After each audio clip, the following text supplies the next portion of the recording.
Olá pessoal, estamos aqui para a nossa quinta aula. Sou a professora Sandra Celino. Na última aula nós conversamos sobre os critérios de textualidade. Eu tentei, por meio deste mapa mental, colocar algumas palavrinhas com as quais vocês pudessem se conectar e associarem a cada um dos itens. E no item coesão, que é o nosso tema de hoje, eu coloquei a palavrinha gramática.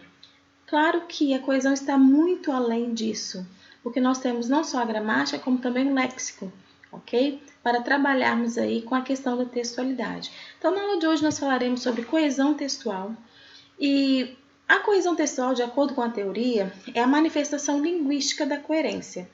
Provém da forma como as relações lógico-semânticas do texto são expressas na superfície. Então, eu comentei com vocês na aula passada que a coesão está no âmbito, então, da superfície, da parte concreta do texto.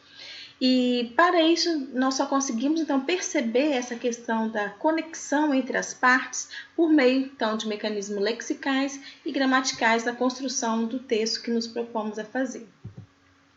De acordo com o Isidore Vilaça, ou Koch, como muitos chamam, ela fala que o uso de mecanismos coesivos, eles têm por função facilitar a interpretação do texto.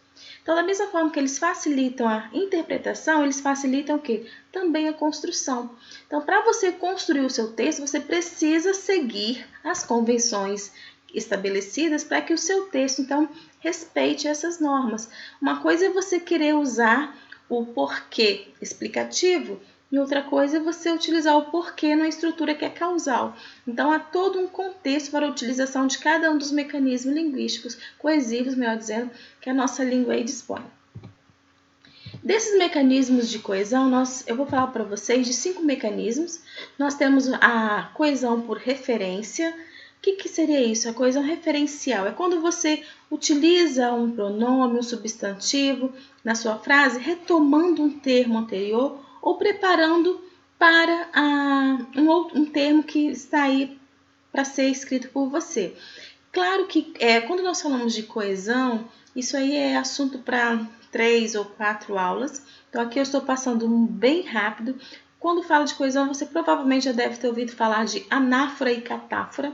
A anáfora é um mecanismo referencial quando você retoma um termo já dito no seu texto, e a catáfora é quando você prepara para o que vai dizer. Um exemplo clássico disso são os pronomes demonstrativos. Quando você fala, eu estava em casa, então essa casa fica localizada. Então essa, ele retoma algo que já foi dito. Se eu troco essa por esta, eu estou preparando para algo que eu ainda irei dizer. Então também nós temos a coesão por substituição. Você faz muito isso, principalmente na narração, quando você estava lá na sua educação fundamental, o professor sempre corrigia os seus textos, talvez, porque você repetiu, o menino foi a tal lugar, o menino fez isso, o menino entrou não sei onde. Então, a gente observa muito isso na narrativa dos alunos do ensino fundamental, a repetição de substantivo. Agora, já no ensino médio, com a maturidade já adquirida, você procura evitar a repetição de um mesmo termo. Então, para isso, você substitui. Então, isso nós chamamos de coesão por substituição. Nós temos a coesão também chamada de lexical, porque ela aí nós podemos trabalhar com sinônimos, antônimos, a repetição, a sinonímia. Por exemplo, uma coisa é você falar felino e depois você fala gato, então você pode trabalhar com hiperônimos no mesmo texto. Uma coisa é você falar casa e construção, pertencem ao mesmo campo semântico. Então, isso é um elemento de coesão que nós falamos coesão lexical. A elipse, tem a elipse que é figura de linguagem, talvez você já tenha escutado isso na sua aula de literatura, e a elipse que nós trabalhamos aqui na construção do texto. Nessa construção de texto, a elipse ela nada mais é do que a omissão de um termo, omissão de um verbo, omissão de uma frase, aquilo que é facilmente compreendido. Por exemplo, você diz, João e Maria foram à rua. Lá compraram, compraram um sorvete. João e Maria, nós temos aí um sujeito composto, compraram. Você omitiu, no caso aí, quem? João e Maria, um substantivo. Então, nós também podemos omitir verbos e até mesmo frases. Quando nós falamos de coesão por conjunção, isso aqui merece uma aula. Então, vou trabalhar com vocês uma aula só para falarmos da coesão por conjunção, porque é esta que lá no Enem a maioria dos alunos perdem assim, a maioria dos alunos perde ponto porque não consegue trabalhar corretamente ou porque usa pouco conectivo, pouca conjunção. Muitos utilizam a conjunção, por exemplo, outro sim, todavia, entretanto, o portanto, que muitos alunos confundem o portanto, a ideia de conclusão com a ideia de adversidade, e isso acaba prejudicando a sua nota se você não souber trabalhar corretamente com as conjunções. Para finalizar, vou trabalhar aqui com vocês a questão de que nem todo texto que está coeso, ele é um texto coerente. E nem todo texto coerente ele é um texto coeso. Observem aqui.